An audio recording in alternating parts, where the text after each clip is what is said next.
Peace, y'all. It is I. We are back. It's the Energy Master. And as you can see on the board, I've got Star Wars written here. And I want to do one more part of this while I got a little bit of time. My ladies are getting their hair done right now, so I got a little extra time real quick. And you may be asking yourself, what does Star Wars have to do with the Messianic prophecy? What does it have to do with the Messiah and all of this stuff right here? Well, aside from the obvious metaphorical implications of the Star Wars that you're familiar with, working with language roots and etymology and the math and the history and anthropology and all the crazy stuff that I have to engage with in order to, connect this stuff. One of the interesting things that kept popping up in my journey was when it comes to Mesoamerica, when it comes to, like the Mayans. Let's talk about the Mayans in particular. So the Mayan civilization, the great Mayan, the folks who were also building pyramids on this side of the world. And, you have interesting theories about who's connected to who and stuff about the rainbow serpents and the seven sages and all that good stuff. Like if you're a rabbit holer, you know that song and dance left and right. But if you watch the previous part, in part 3.3, if you haven't, go back and watch that. Then you know that I pointed out something that was weird about the timing of Muhammad's birth, 570 CE, the construction of the Kaaba between 608 to 611 CE.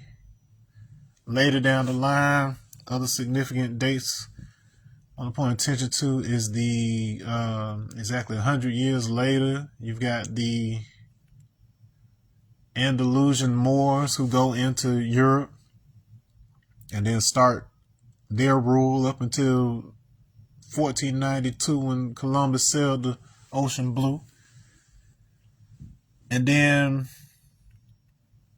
within that year, so by the time 712 came about, you had what's called the Kojiki published, it was completed in Japan. So that was the the foundation for all their mythology. So all this stuff sounds like it ain't got nothing to do with each other until, of course, you start looking at the DE male haplogroups, and that's been the basis of all the stuff we've been talking about with this whole concept of the crow and the serpent and the tribe of the Christ and all of this. When you put them together, you get a winged serpent or a rainbow serpent. So that takes us all the way back to the Mayan conversation. What does it have to do with Star Wars?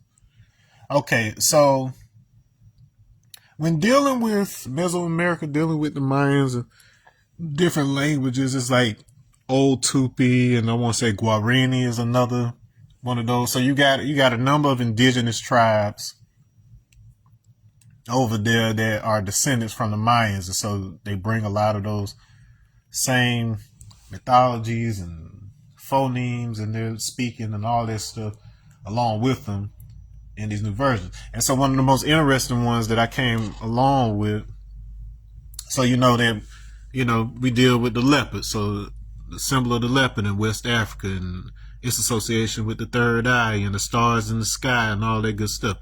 And I wrote a whole book related to this, so if you don't have it, check that out on Amazon. The Leopard in the Mirror, Canticle of the Mutant Guardian. And so when you get over here to the Americas, because we don't have leopards, their imagery is instead jaguars. And so jaguars, in a lot of ways, they use them the same way. So you got some groups that use them in a similar way to how the, like the Igbo and West Africans use it with regards to space and primordial leopard and all of that.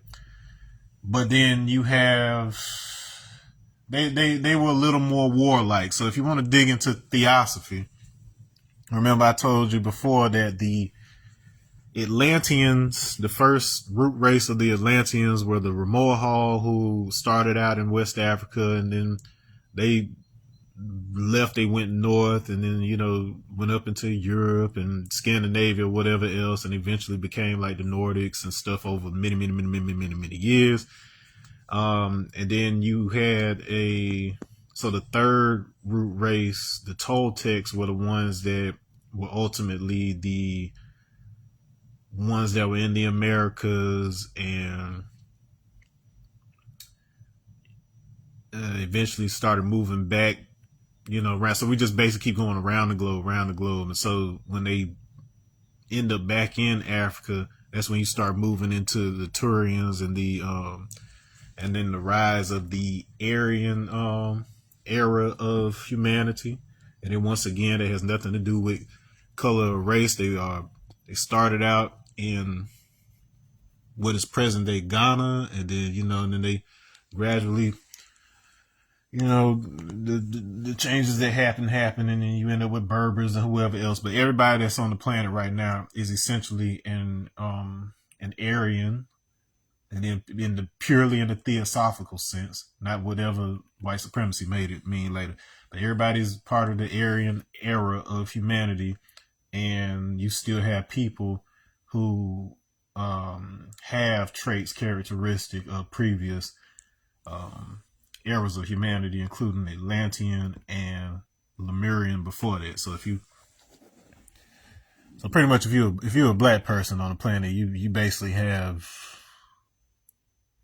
characteristics of every previous state. And then if you are a more Caucasian leaning, you're almost 100% the product of events that led to the transition into the Aryan era. So you are the new kids on the block. You are the babies. All right. So anyways, why is that important? So looking back over there at these Native American groups, what I found fascinating was that the word for jaguar, well, jaguar basically comes from Yaguara. I can't remember where all my little accents and everything is supposed to go.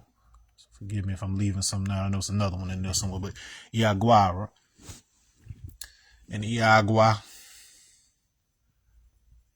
And you can see how that, because you know our transformations with K and our transformations with J and Y, so you can see how Yakwa and Igwe and just any number of things that could be flipped into associations with Yahweh and whatever else. And then I could do a whole thing with that too, and then that would bring us back to the law of one. How? Well, apparently to these groups that descend from the Maya, the word jaguar, and I've talked about this before, it isn't just dealing with the big cat, but it is also dealing with dogs or any such beast of prey. So it didn't necessarily just have to do with the species of jaguar. It was like anything had to do with that. Now, most striking of all was that it means Mars, so the planet Mars. And that's where this all starts with the Star Wars. So in the law of one, there's this interesting piece, and I may or may not have talked about this in other videos, but Raw goes into this whole thing about how it was a group entity named Yahweh. So just think of them as the Yah clan. And this group intelligence, group consciousness, whatever you want to call it, they wanted to save so it was a colony on Mars. So we had civilization on Mars. They went through nuclear war and battles and whatever else, and messed up their atmosphere, and so they pretty much died out for the most part. You'll hear stories to otherwise, but and then once again, you don't have to believe anything I'm saying. I'm just letting you know what what they're saying in these books and these talks and whatever else, the popular understanding of this. And so the souls that were lost, the lives that were lost in the Mars civilization, they say you had an indigenous population here on Earth that naturally, grew and was headed on the evolutionary path that was more along the lines of Sasquatch and blah blah blah. But around 75,000 years ago, these the souls of the people who were displaced during the Mars catastrophe, this Yahweh entity started helping them to start incarnating here on Earth. Now, the odd thing about it is a lot of details about this story are very similar to the whole Tribe of Shabazz story, which was what made it kind of weird to read. And the timing of the incoming Mars souls allegedly aligns with the known migration event that happened into the Horn of Africa around 75,000 years ago. So you had people that were outside and then came back in. And so these people, it was a quote unquote cloning process in which these people were essentially, clones of the Yahweh group. So this was quote unquote God incarnate as far as people understand what Yahweh is. And the timing of this also aligns with, the emergence of, certain haplogroups and bloodlines and stuff like this. A little while later after that, you end up getting into like the Moose civilization stuff, and they say like the Native Americans are associated with that about 50 some odd thousand years ago. That very much aligns with the timing of the Tribe Shabazz story and how that emerged or whatever else. So it's just some weird timing alignments between what Ra is saying in the Law of One book and what's being said in Nation of Islam. In fact, there were a couple books, that and The Only Planet of Choice, that are weirdly, I'm talking about down to the numbers, like how many people came and blah, blah, blah.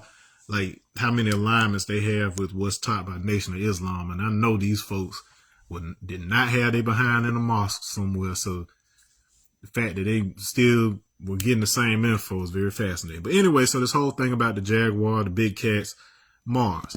And so in following that trail, I wound up finding out that Cairo in Egypt, and the significance of Cairo, so it was Cairo and Alexandria that I was examining at the time.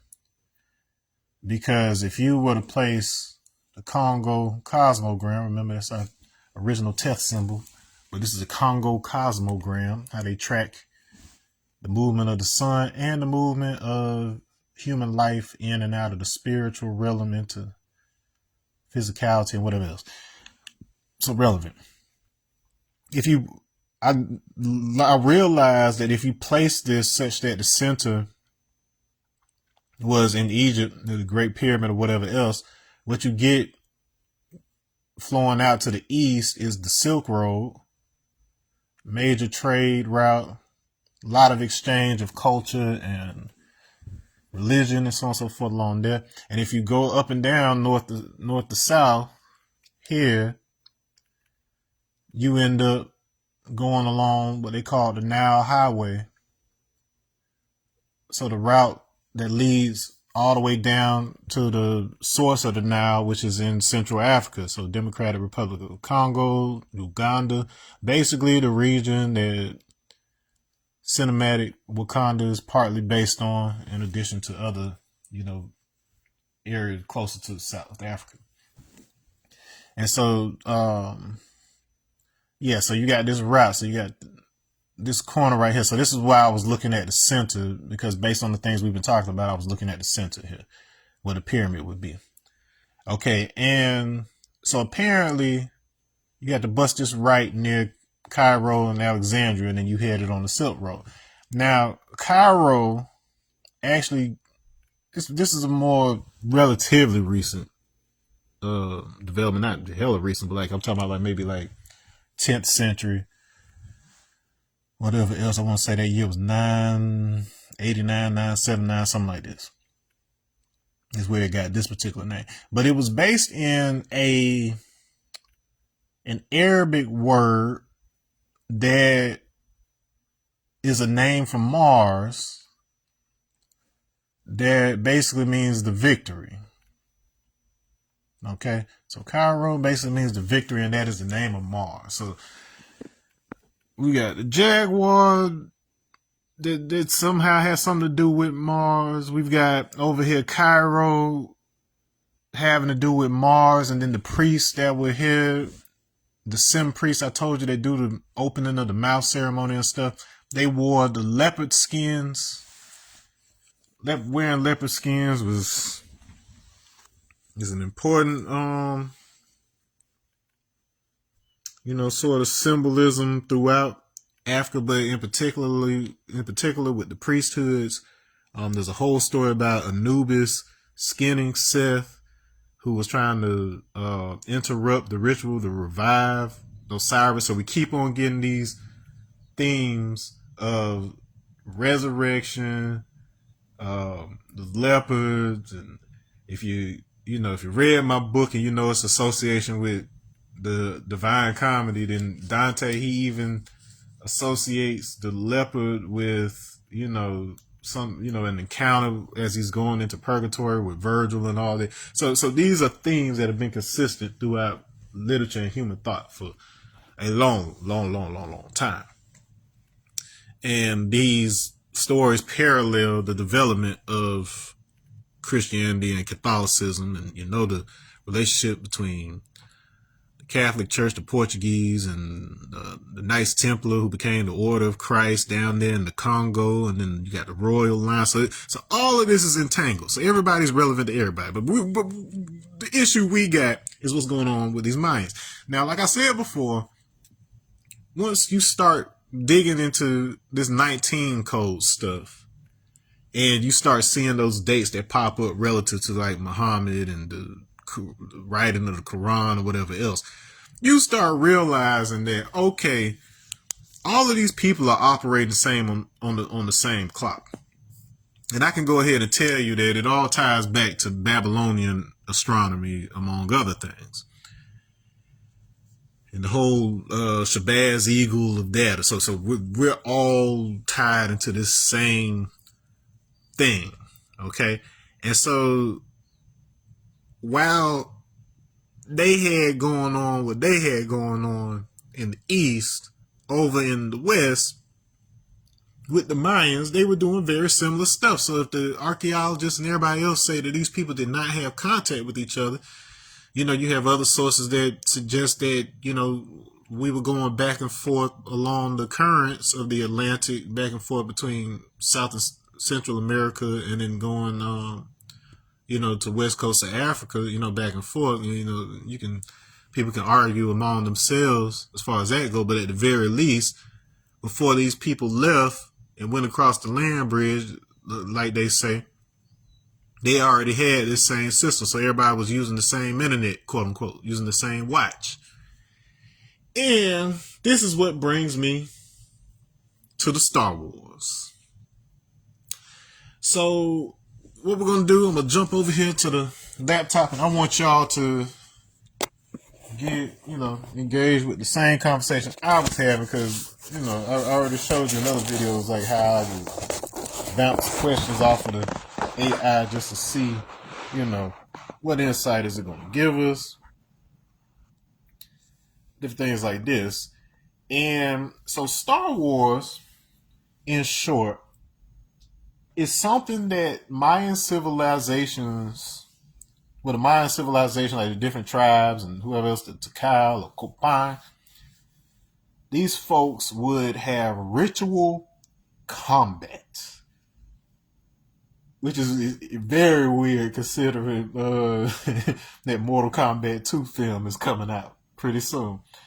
But they would essentially, based on the alignment of stars and planets, like specific cycles, they would show up and they would fight.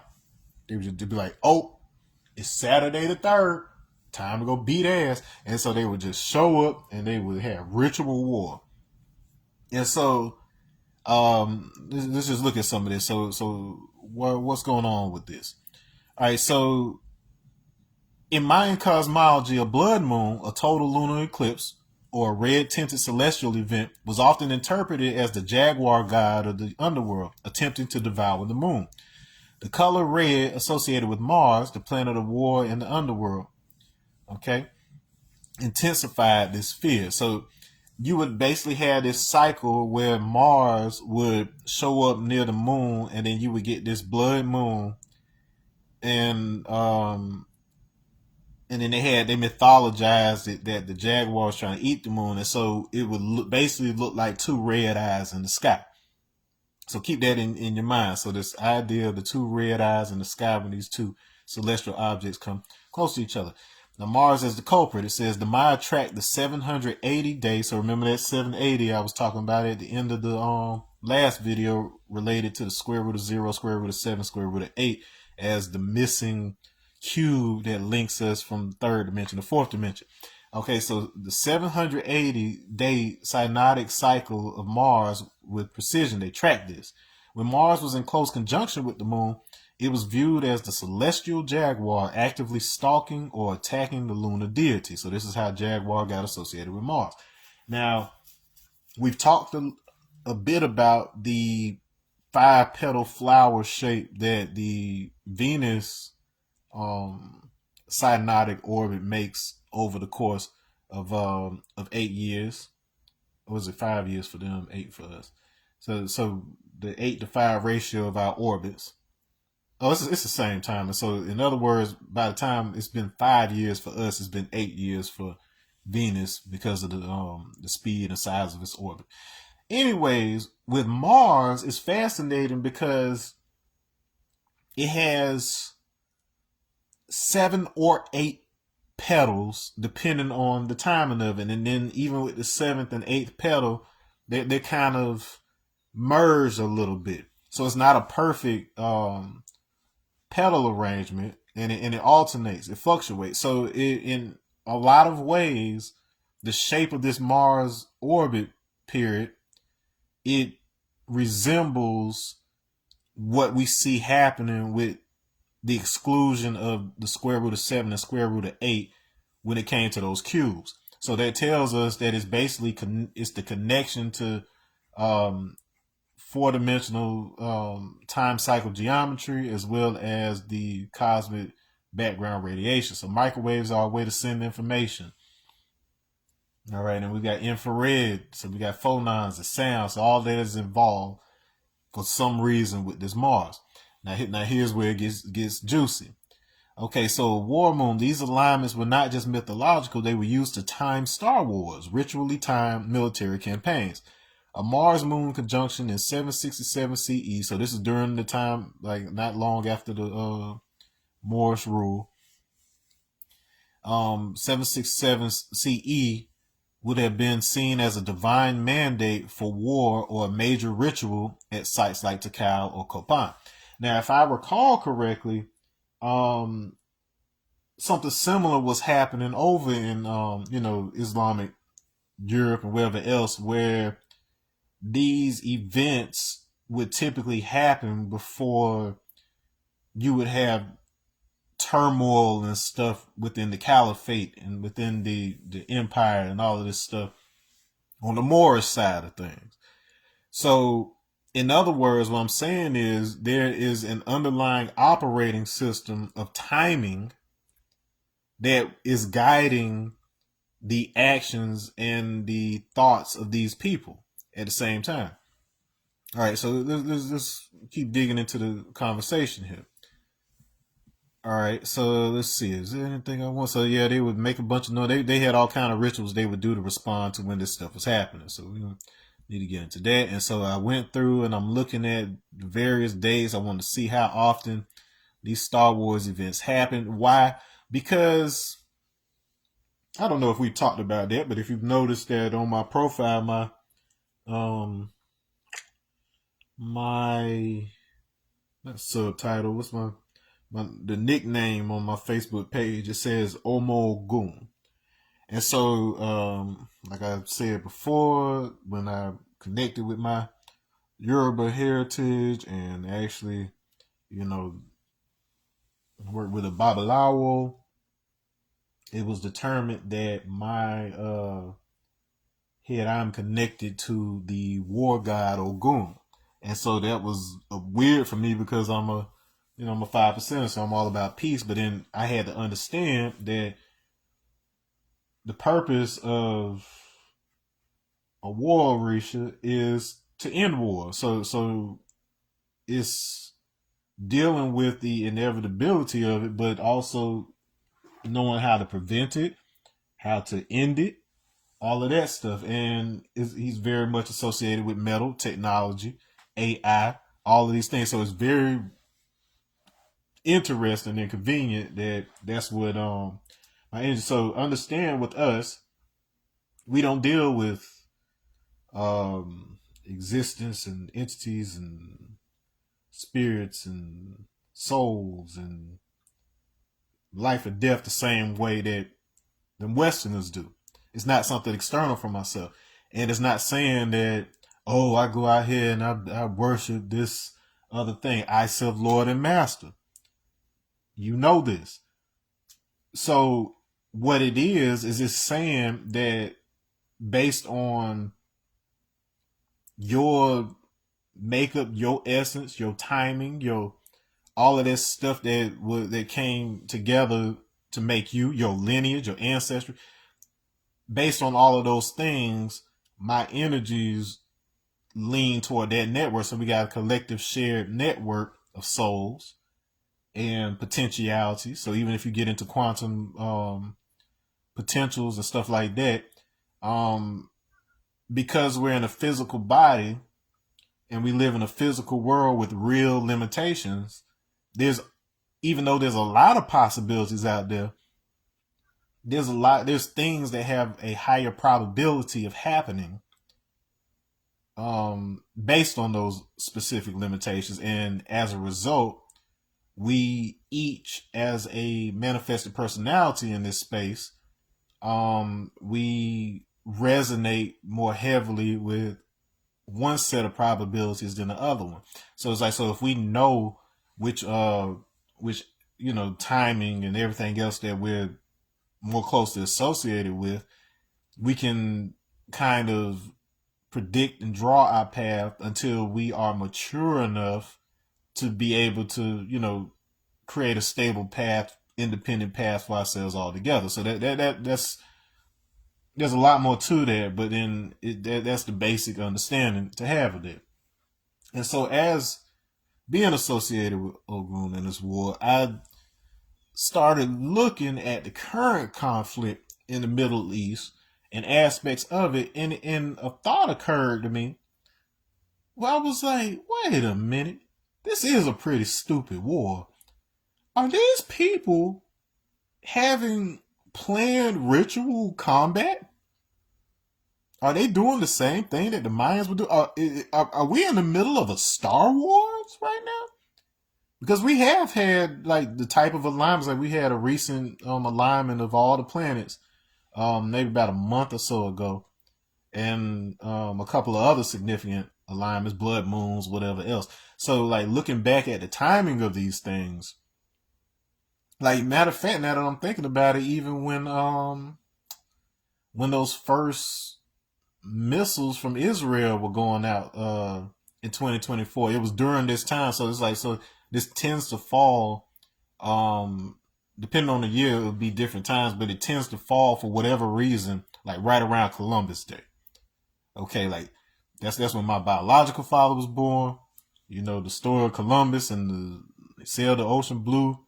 1492, whatever else, there seems to be a pretty consistent correlation between these events and these wars. And so everything that I'm talking about here is mostly centered around the idea of escaping those cycles. So when it comes to the messianic prophecy and the Messiah and what I pointed out in Numbers 24:17, it comes back around to this. How so? And then we're going, all right, so yep, that's the next thing coming up.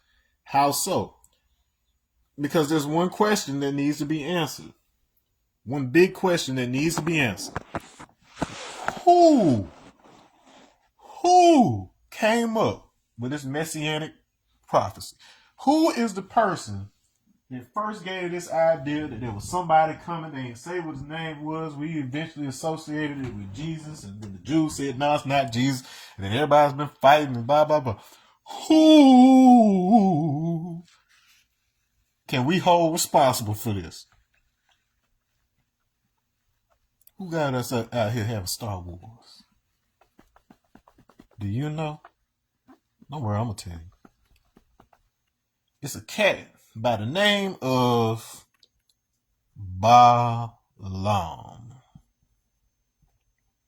You'll also see this written as Balaam, and so on and so forth. Okay. Balaam. Okay, now just for checks and balances, before I tell you why it's significant, I want to check again to see what his name means in Hebrew. Huh. Okay. So, Balaam means devourer of people, destroyer of people, or not of the people. They say it's derived from the roots ball, meaning to swallow, devour. So they talk about ball, which also means Lord, and same thing as raw or whatever in Babylonian, but then they make it mean swallow, devour. Remember, we're talking about the mouth, opening of the mouth, pay, fay, fa, and which is people. So the devourer. Now, mind you, that is the exact description of the jaguar in Mayan civilization, because the whole fear around it is that the jaguars eating the moon.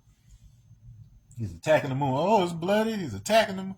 Like, whether or not they actually believe that, there's a chance that generations down the line did, but I'm pretty sure the ones who came up with that, it was more a matter of remembering the cycles, and this was a game. Like, most of this stuff starts out as kind of a game to remember stuff, and then stories catch on, and then next thing you know, people are doing like human sacrifices later on because they're scared of the jaguar eating the moon and stuff. You know how y'all is. But, all right, so this devourer, right? Well, let's look over here. So, in a ridiculous number of Mayan-related languages, so we got epigraphic Mayan, we've got Quiche. You got a number of these related languages that have various forms of this word Balaam, and in each case, it always means something like jaguar, large cat, all tiger, like this theme of this large cat. So clearly,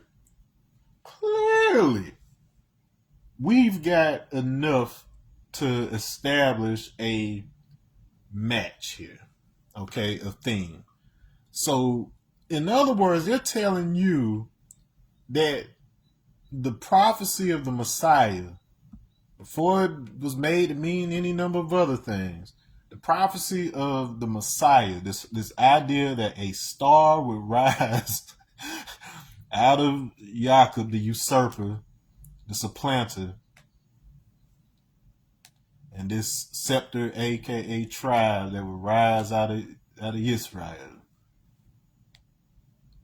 the one who opposes God. Okay, so in other words, it's saying. Now, I want to give you the implications of what this is saying. So, Yaqub, like in the Nation of Islam narrative, it took 600 years for him to complete his mission. He didn't live to see the end of this, but his people carried it on. Now, mind you, they're doing this process where over time these people in isolation are said to be selective breeding. He had birth control laws and everything set up like this, such that if you had a dark skinned baby, they were going to throw him out in the woods to the beasts. And if you had a brown skinned baby, they would keep the baby and then would blow the mama's head up that their baby would be very successful and all of this. And they did this over time, and then they say that just like the pea plants, you do this for long enough, you ain't got nothing but brown people. You do that for a little bit longer, then people start getting lighter and lighter, and then eventually the gene pool is too small. There's not a lot of genetic diversity, and you start getting founder effects. These are things that like Ashkenazi Jews are still suffering with to this day. So they have founder effects that cause them to have like spina bifida pretty commonly and other stuff like this. But in general, when people have these situations where they're being bred among a limited gene pool, you'll eventually get the mutation that will lead to selective albinism that is preserved not as a dominant trait, because the second that they mate with somebody that's dark skinned, whatever, that baby's gonna come out dark. But they preserve it as a social sort of thing. So it's like, so when you have bloodlines that have specific traits, remember I was telling you, like, you had light skin emerge on its own up in Scandinavia, and those were our descendants of them. But then blue eyes, they emerged among dark skinned people that were out to the east, closer to Anatolia and Turkey and whatever else. But then once they come together in the center as the Yamnaya and their descendants, like the corded ware and the other, Anglos and Saxons, like once all these different tribes from the Proto-Indo-European spread, start coming from the east and then start mixing with the peoples of the west in Europe, then that's the first time that you get the conjunction between our light skin that we associate with Caucasians and the blue eyes, and you start getting selective breeding to keep those traits among those folks or whatever. So that's something that has to be done with intention. All right, so you don't lose those traits. And so they would associate that with a particular royal bloodline. I say that to say that that first set of people that Jacob had, these were black folks. And what this prophecy appears to be suggesting is that the emergence of a Messiah in the Middle East or wherever else, these are people who descend from the line of Jacob, the people of Jacob, but it's basically somebody who had knowledge of self. It was basically somebody that came in, and if you look at the Jesus story, the whole concept is that he had to be born to a specific set of people, almost like you. So throughout the 120 lessons, you have these people who are prophets that are named and their role, and every single time they're half original. So that's the power seed. So we keep dealing with this number 5. So half original is somebody who is either a black, brown, or yellow person from the original set before the mutation happens. The culture seed, the 4th one, is where the mutation happens. Then you start having the white man. Then when you mix the white man with one of the original seeds, you get the half original. Once you have them mixed with 2, so you have a generation where that mixed person also has a baby with an original person, you get the equality seed, which is the red man. And then if that red man again has children with an original person, it's basically like a reset. So the seventh seed will reset back to the first seed. Difference is that seed now has all the codes and genetics and everything else of the previous seeds. So all the seeds of the planet, but they have like they're basically like the daywalkers. I've said this before. They're like Blade. They're like the daywalkers. They got all their powers, none of their weaknesses. So we're the Blade folks over here in the Americas. All right. So anyways, so these half original prophets, they very much mirror the role of the jaguar in African mythology. They very much assume the role of trickster gods, which are an important bridge between, the sides of dark and light in mythology. And they served as the messengers. They were the connectors between heaven and earth. So this is a description that fits Jesus as well within the narrative. And so you can look at the tricksters, quote unquote, and I want to clean up that word in a minute too, as, being heavily associated with this idea of a tribe of Christ. Because the idea is that just like how Jesus said he didn't come to bring peace, he came to, cause discord between families over the subject matter of him and whatever. Like he told them that this would happen. And the reason being is that rather than just giving you what you want and just making it give you all the good stuff that you want, somebody has to also give you the challenges that you need in order to be able to improve, get better, to learn, and so on and so forth. And so half originals say Musa was one of these, which is Moses. They say they didn't call Christopher Columbus a prophet, but then he is a half original. So in other words, there were things that he knew from having some, Moorish descent that allowed him to have access to the resources of the white Europeans and be able to come over to the Americas, because they knew we were over here. They knew about the Taínos. They knew about the original people who were already over here. They knew how to communicate with them. They knew how to get in there. All of that. So it's this big cosmic play, and then some people lean to one particular side, some lean to the other side. You had Fard Muhammad. He was high yellow, which allowed him to move freely through white society undetected, but then, link up with black people so he could teach them, the foundational lessons that would become the teachings of Nation of Islam.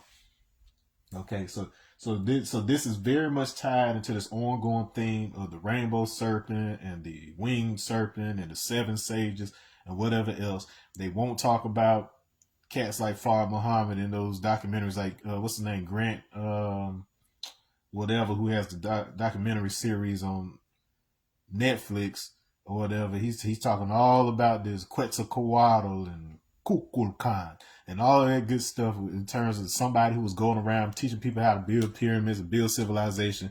We are the civilization builders, y'all. Like, all of this is about teaching you how to be civilized. Not the way the white man said that you be civilized, where you a savage and you got to act like, no. We telling you how to have autonomy and be able to control your warlike impulses so that we can have peace.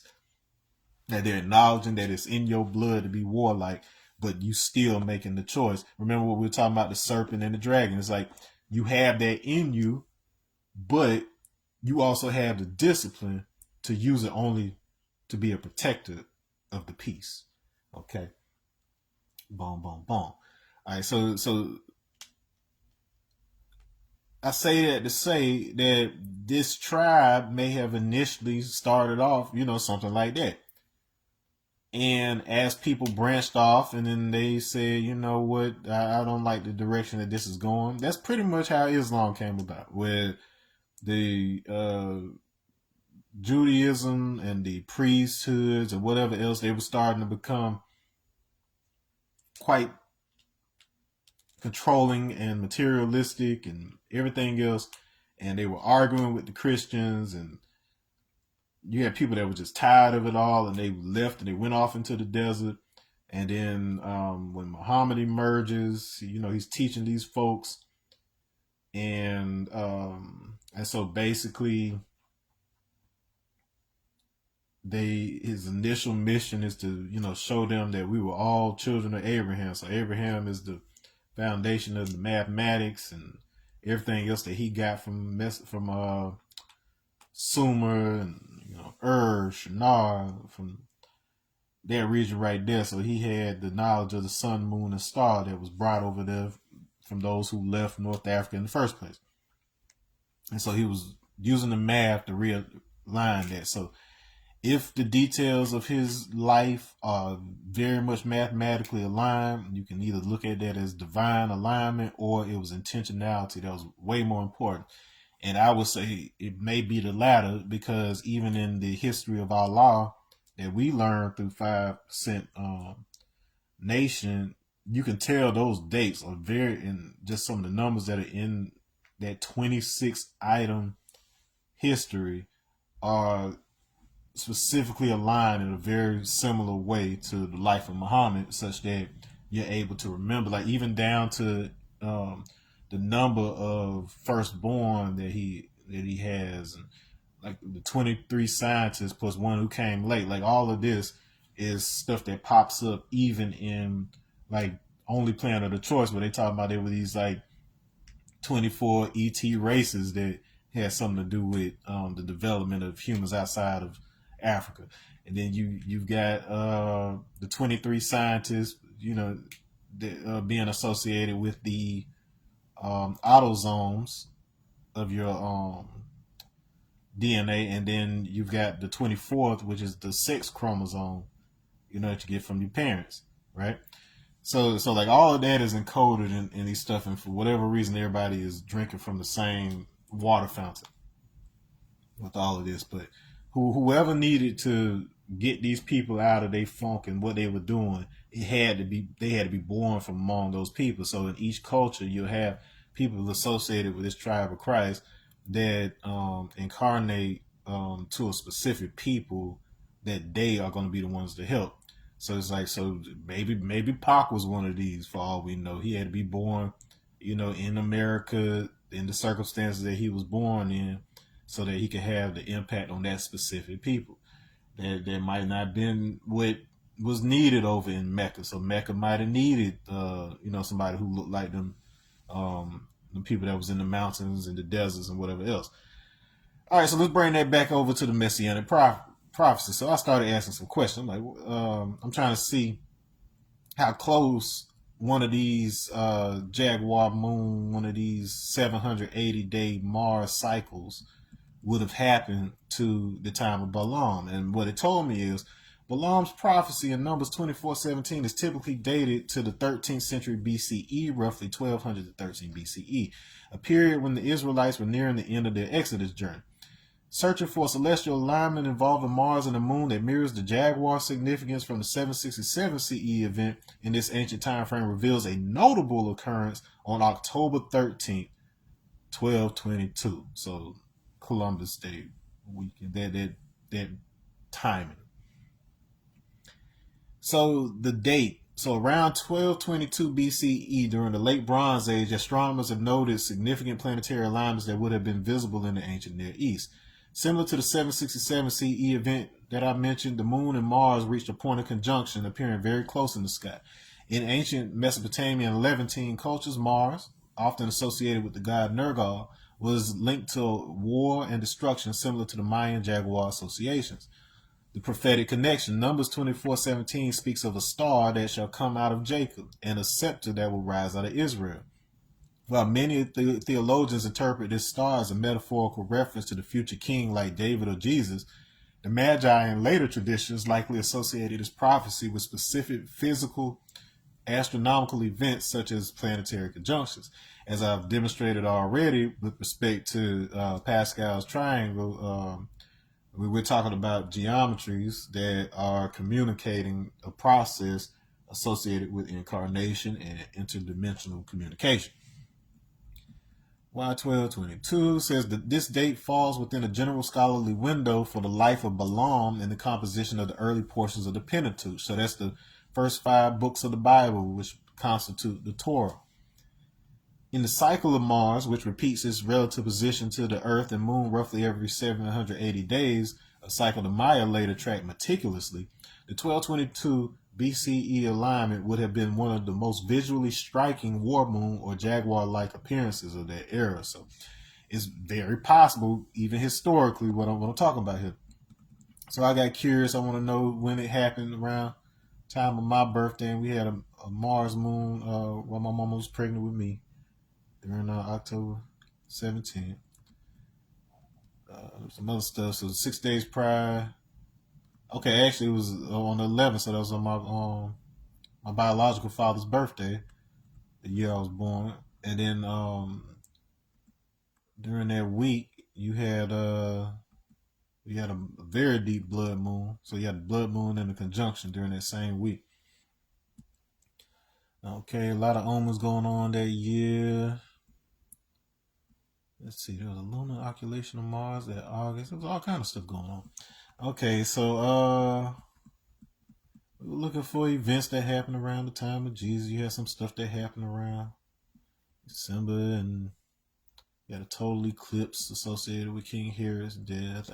So basically, a lot of these biblical events, case in point, a lot of these biblical events that are in the narrative are actually mapping trackable celestial events, like especially eclipses like Thales eclipse and these jaguar moon situations. All right, so I was curious about whether Star Wars had like these Star Wars that the Mayans were having, whether that had any influence on the actual naming of the series. And while George Lucas incorporates a lot of esoteric stuff, Jedi comes from Jed Pillar, all kind of stuff. All right, so while that's the case, not necessarily, but in Mayans, they also had lots of rituals associated with the tracking of the planet Venus. So the moon, Venus, Mars, all of that is pretty common, par for the course in Mesopotamia. So it's not unlikely for this stuff to wind up and stuff. Now, they had something called Graha Yuda. So note the similarity between Yuda and Judah. That J didn't exist in Hebrew, so that was a Yad, so Yuda. And this is something I get into later, but then so apparently Yada, Yodea, like the words that come from that root in Hebrew, where we end up getting the name Yoda in the Star Wars films, it means the one who knows. So to know. So a person who doesn't know that it's supposed to be pronounced with a Y would instead call it Judea, the same way that a yew tree is something entirely different from Jew, which was spelled like in Egyptian, it was like a D with a what do you call that, hypercritic point under it or whatever, a mark, hypercritical mark, and a W. So D and a W, so you can get that Jew, that DJ or DZ sound or whatever. A Jew meant adversary. It meant a pep, the serpent, the adversary, Ra. So it's like, so you would not have called yourself a Jew back in the day. You would have called yourself a U or whatever. So YEW, like the U tree, because it basically meant red. It meant reddish brown.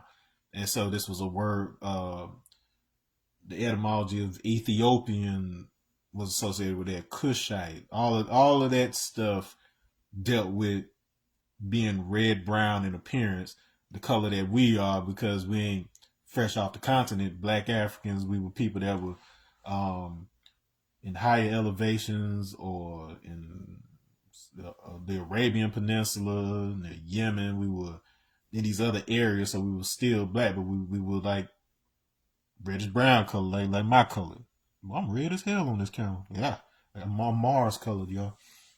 All right, but this is what we're talking about. So the concept of the Graha Yuga in Vedic astrology directly associates the movements and transits of Mars and Venus with earthly conflicts. Even today, these cycles are studied for their potential influence on global stability. In China, we had something similar. Early Chinese dynasties integrated writing of the heavens into their statecraft.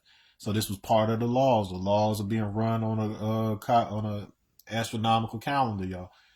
The Son of Heaven was expected to time major state actions, including wars, to favorable planetary massings or eclipses to ensure divine favor.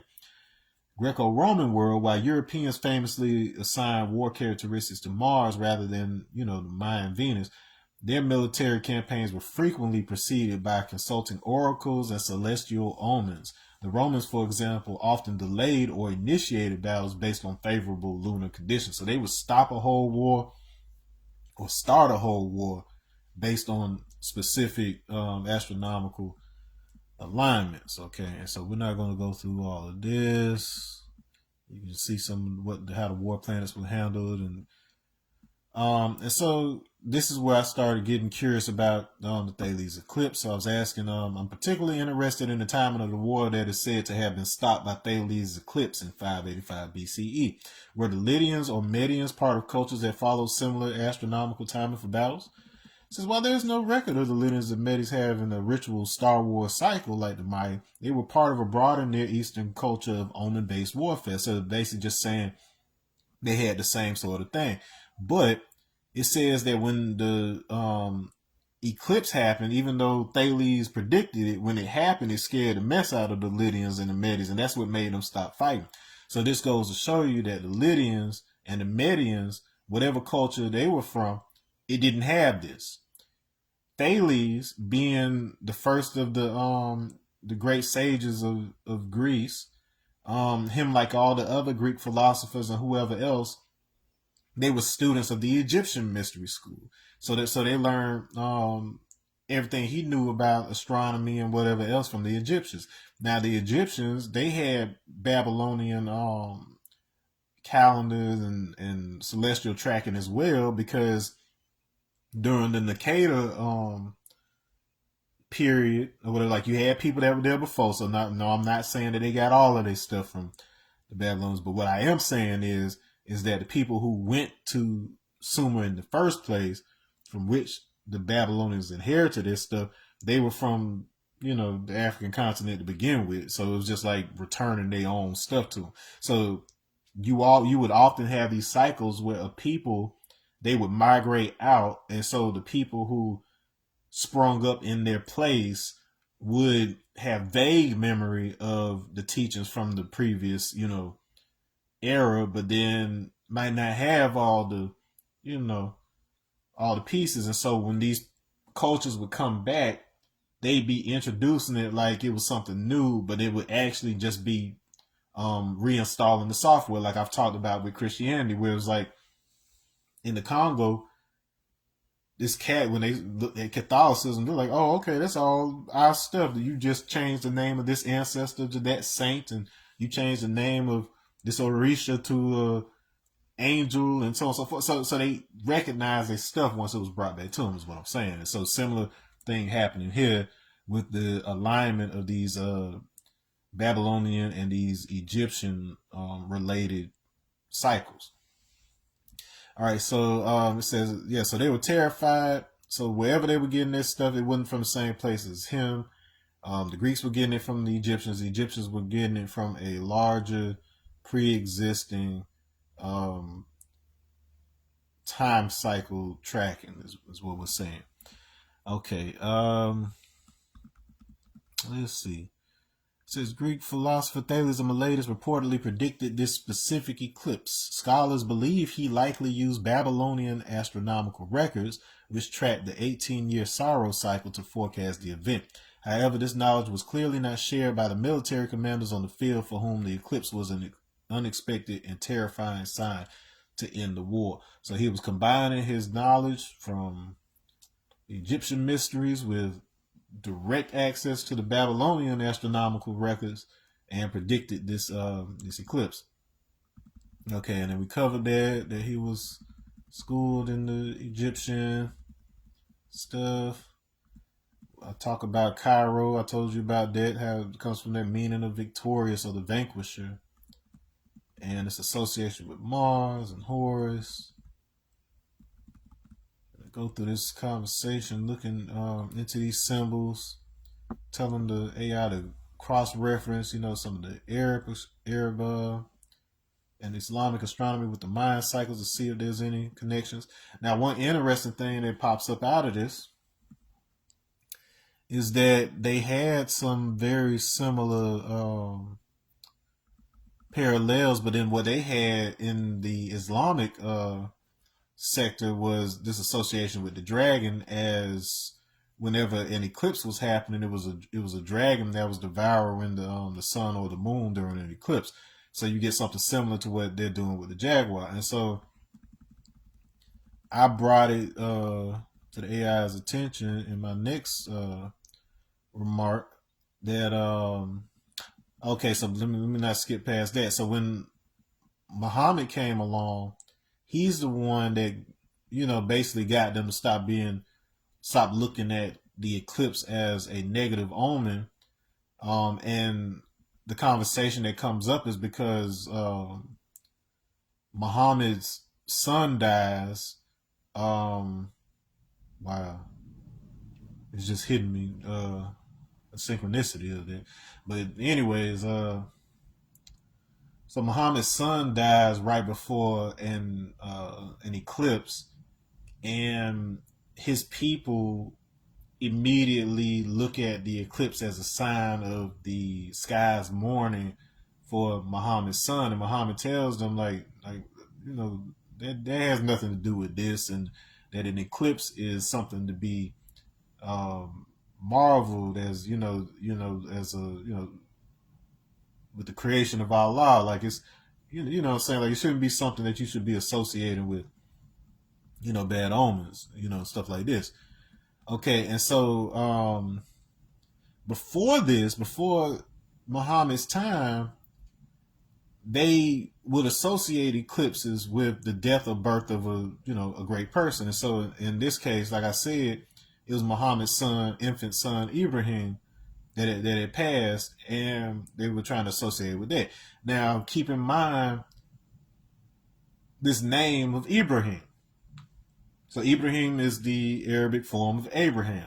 Not saying that Abraham in the biblical narrative, the prophet Abraham is the son of Muhammad. I'm not saying that, but what I'm saying is the naming. If these time cycles are lining up the way they are, you have to assume that there's a similar association. So just like how 3-year-old Abraham in the other story is said to have had his realization of the one God by seeing that the sun eventually goes down and is replaced by the moon, and then the stars come out or whatever else, that they must all be they're not God themselves alone, but are all answering to the one God. They're aspects that are responsive to the one hand that is operating all of this, and that they conclude that this is Allah. And so similarly, you have the death of his son Ibrahim here, who also leads to a lesson about the relationship between the sun and the moon and Allah. Okay, so that's the common thing we want to keep. And so Muhammad, he openly rejected predictive astrology. He was basically showing people that there were things that you could verify based on the actual objects and timings and the all of this, but the planets themselves weren't ruling anything. It's just that they were all on Allah's clock, basically, is what he was teaching. All right, and so these pre-Islamic Arabs, they had all these ideas of the dragons assuming this, and there was an intersection that I highlighted between So the jaguar in Mayan culture often had crocodile features. So there was all, and then if you look at the dragons in China, they're like a mammalian. It's like they're mammals. So the path from the serpent to the more mammal-like dragon is basically like evolution, where it's like when we had something that was more amphibian-like that gave rise to mammals and the real evolutionary path to animals and stuff. It's kind of incorporated in these themes and stuff. And so, we had a conversation about how the cat and the dragon and how those symbolisms cross and how you end up with the same thing happening over here with the Maya. And so we talk about how the pre-Islamic Arabs, they absorbed some just like everybody else, they absorbed a lot of Babylonian influences. So yes, there was a precedent for that. And a lot of the zodiac signs adopted that same imagery, Greek and Babylonian stuff. And so transmission of the knowledge, we talk about the Aramaic and Akkadian influences to the Nabatean script that gave rise to the Arabic scripts and stuff later on. And I point out this connection between this term onward. So the Arabs, they what set them apart from the old Babylonian ways was that they had something called anwa, which was empirical and practical in the sense of, it says, unlike the highly mathematical Babylonian priests, nomadic Arabs relied on the rising and setting of stars to navigate the desert and predict seasonal weather for their livestock. And say it wasn't until the Islamic Golden Age that scholars officially translated Babylonian and Greek texts into Arabic, finally merging the ancient Near Eastern omen knowledge with the rigorous mathematics that shaped modern science. And so they took these practical observations, line them up with the math, so it's not just predicting according to the numbers that you ain't seeing this stuff happen. You putting two and two together, and then you end up with this hybrid system that was more accurate and became the foundation for our sciences. Okay, and so Anwar, while there's a definition associated with rising with difficulty or just like struggle and whatever else, it also deals with like light and what was the other thing? It was something like light and rays of light and whatever else. And then I realized that you had the same word in Igbo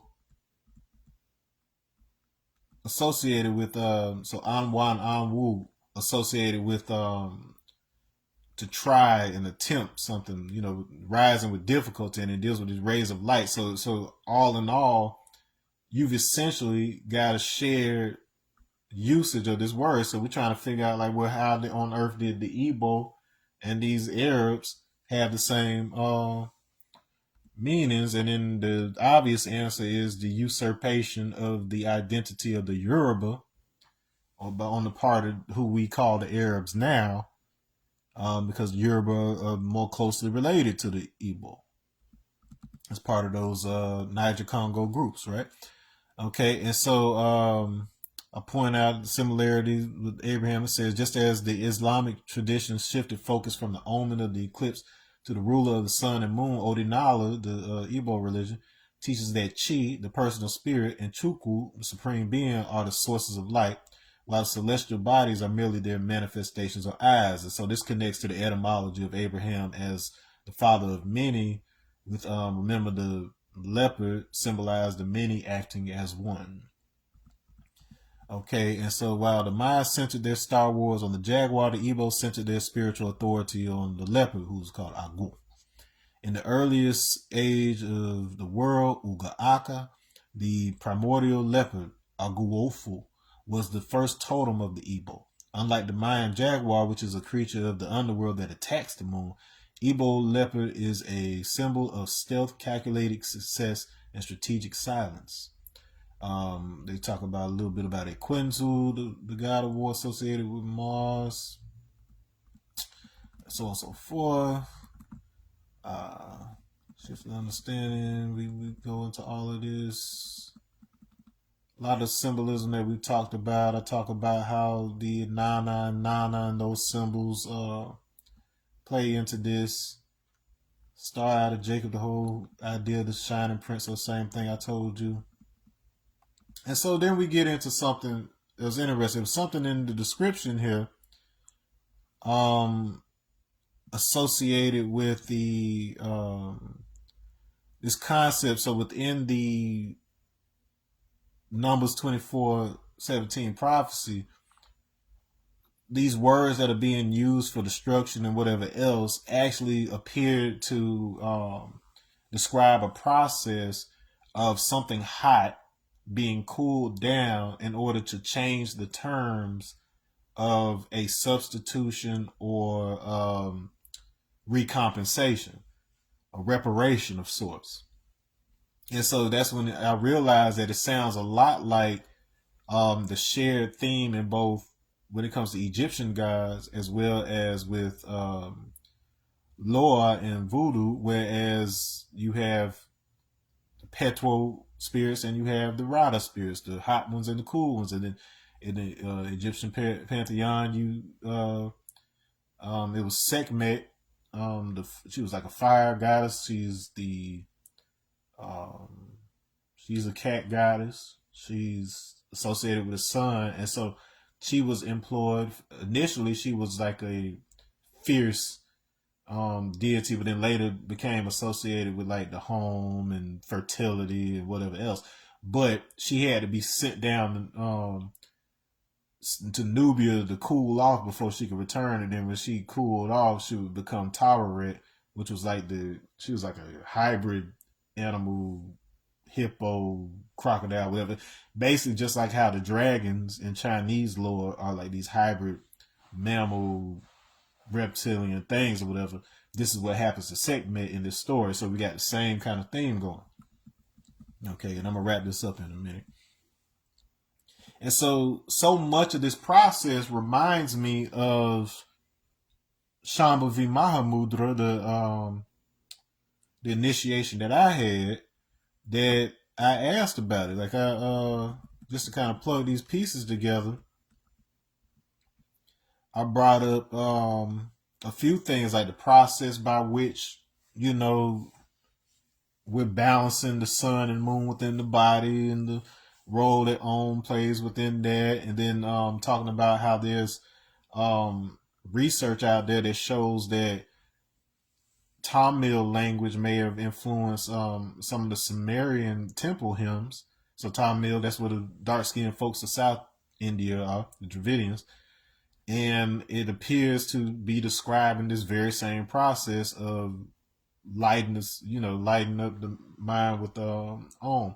And so I bring up Nimrod. So Nimrod is the son of Cush, and he supposedly goes through India and then up into what ends up becoming Sumer and so on and so forth. And so we had a conversation about that, and I'm gonna read this one, and then let me see what's after this, because I may stop here for now. Okay. Yeah, because we get into Psalm 19, and I'll do another part, because after this, I'm given a clue, a mathematical clue, that leads me directly to the Surah, Surah 47, as a matter of fact, in the Quran, which is the one named after Muhammad, and it just happens to be instructions for war. And so there's clues in there that shows you that this whole synthesis of the Mars cycle and the Jaguar stuff and the Mayans, like all of that stuff is in the Quran and associated with this 19 code. Okay, so let me finish up with this, and then I'll hit you tomorrow if I have time. If not, then we'll go to the next part on Monday. But with Nimrod, you have this transition from Cush to Nimrod that represents a pivot in human governance. Nimrod as the leopard tamer. One etymological root of Nimrod's name is the leopard who subdues. So all of these things we've been talking about are coming together in the name of Nimrod. While the leopard jaguar originally symbolized the internal many acting as one spiritual mastery, Nimrod turns this power outward. This is paving the way to everything we were talking about with respect to Oppenheimer. Okay. Externalization of the scepter. All right. In my model, the scepter rising out of Israel is internal will. Nimrod, however, is the first mighty hunter-conqueror who builds external centers of power. Babel, Akkad, Nineveh. He takes the mapping of the cosmos and uses it to bound and control physical territory rather than spiritual nadis. The Samudra Manthana, so that's the stirring of the ocean of milk, the churning of the ocean of milk. That symbolizes this process of internal cultivation that we're talking about. So it gets into how that process, we've already talked about all this. So anyway, inner engineering versus external empire. While the practice is designed for inner engineering, giving a person freedom from external determination, the Nimrodian impulse uses the same vibrational resonance to create a collective hum for external projects like the Tower of Babel. The Tamil-Sumerian link in Om. The connection between the Tamil language and Sumerian temple hymns, specifically Temple Hymn 31, provides the linguistic smoking gun for this shared teaching. Archaic Tamil and Sumer, researchers like Dr. K. Loganathan suggest that Sumerian is effectively archaic Tamil, with temple hymns showing striking structural similarities to classical Tamil Sangam poetry. Sumerian hymns describe the temple, and by extension the body, as the foundation of the cosmos. Chanting within this temple regulates the world's forces, mirroring how the Om vibration in the skull entrains the pineal axis to sync with the brain. The primordial waters. The Sumerian deity Nana, the moon god, and the Tamil Igbo Nana. So in both of these languages, it means father. So yes, we have a linguistic link. Linked back to the primordial waters. So the Noon. Remember I showed you Noon, Nuno. So this prince that's supposed to rise up out of Jacob. We're talking about these primordial waters. Mastering these waters, the internal fluids or circadian rhythms, is the original spiritual origin for South Asia, Africa, before it was weaponized into state sovereignty. And the core insight here is the messianic potential I identified as the return to the internal clock by entraining the pineal hippocampus axis through sound, om, om, resonating with that original vibration of the universe. The individual breaks down the conditions of compensation, which are called Sheth. So Sheth, Seth, his name's coming from substitute or compensation, or they stop being a guildsman or a nation controlled by external planetary cycles and become a self-sovereign temple, the original shining prince that Nimrodian system sought to dominate. So here's our final thoughts here. So I, self, Lord and Master, say self or Savior. You've had these people come along who are synchronized with this stuff enough to be able to describe how it operates within them, so that you could so they could teach you the same. Jesus helped those who help themselves, saves those who save themselves. Remember, the Nekhustan, the bronze serpent, only helps if you're only afflicted. It isn't something preventative.